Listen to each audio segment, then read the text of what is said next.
Como buscar no catálogo colectivo do Patrimonio Bibliográfico de Galicia, terceira parte, busca avanzada e como guardar as buscas. Se esta busca non é suficiente, tamén poderemos utilizar a busca avanzada, que permite facer combinacións con varios operadores booleanos, aparte do e, ou e non. O operador e xa o vimos anteriormente. O operador booleano ou o que fai é sumar as consultas que facemos. Por exemplo, arquitectura ou escultura. Os resultados que aparezan serán documentos que traten ou ben de escultura ou ben de arquitectura.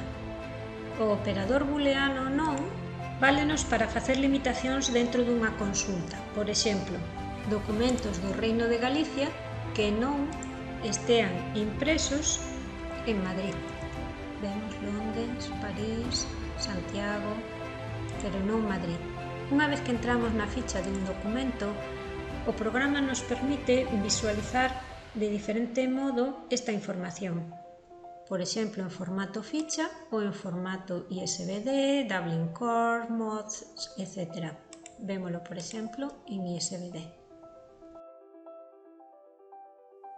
Tamén nos permite ver de diferente xeito os resultados dunha busca, en formato lista, como se ven aquí, ou en formato cuadrícula.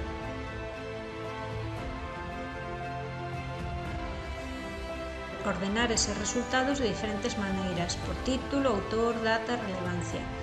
Por título de forma ascendente ou descendente, por autor igualmente, ou por data ou por relevancia.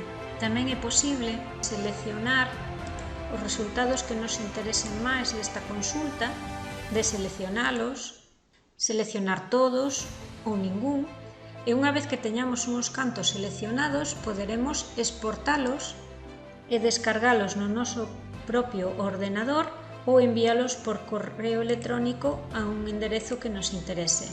Podemos facelo en formato ficha ou en calquera de todos estes formatos que se ofrecen, incluído o de cita bibliográfica BibTeX. Se facemos a descarga directa, escolleremos un lugar no noso ordenador onde queiramos guardalo e crearános un arquivo en formato texto.